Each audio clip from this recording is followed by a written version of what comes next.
What does it feel like to be surrounded by people and still feel completely alone? I used to think loneliness was a lack of people. I thought if I had enough friends, enough parties, enough texts, I would never feel empty. When I was younger, I chased that idea like it was a map. More people meant more safety. More faces meant less room for the quiet that scared me. It felt true for a while. I could walk into a crowded room and feed off the noise. I learned to laugh first and figure out my feelings later.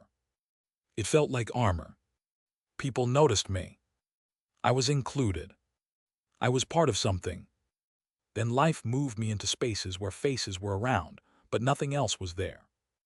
I moved cities for work. I dated someone who stayed for the good parts and left when life got hard.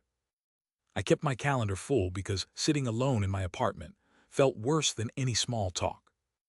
I went to concerts, hung around coworkers after shifts, scrolled through feeds and watched stories play like movies of other people's lives.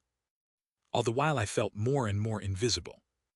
The real moment that broke the map I had clung to was a Tuesday night on a subway packed with bodies. It was raining. Everyone had umbrellas and sad music in their ears. I had been at a work event where I had smiled and joked. I had several new phone numbers saved. People liked the version of me who was quick and entertaining. On the train, I looked at the faces around me. There were so many people, so close I could have touched them.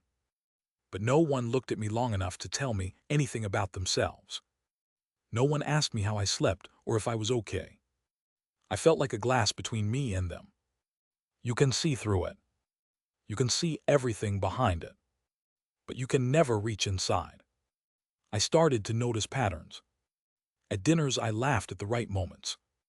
I posted photos that showed me happy. I took calls that were mostly about logistics. People showed up for birthdays and not for Sundays. When my relationship ended, I had the small army of posts and texts, but the weight of that night stayed on me. I realized the crowd was full of people also carrying invisible weights. We were all performing for each other in tiny, safe ways. That is where the loneliness lives. It is not the absence of people. It is the absence of being seen. It is the space where no one says, "I remember your small things." No one knows the song that plays when you are trying not to cry.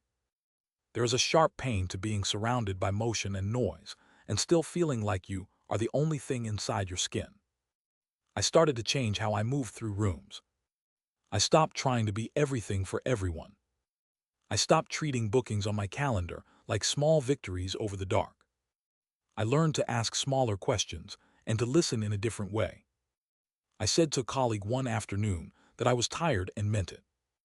She sat with me for 10 minutes and asked about my weekend, not the surface kind of ask. She told me about her childhood dog. She told me a memory that made her laugh, and then asked if I wanted more coffee. That small, real exchange felt like sunlight. It showed me that connection is not about numbers. It is about depth. It is about the risk of saying something true and messy and letting someone else stay with it. I still go to parties. I still sit on crowded trains.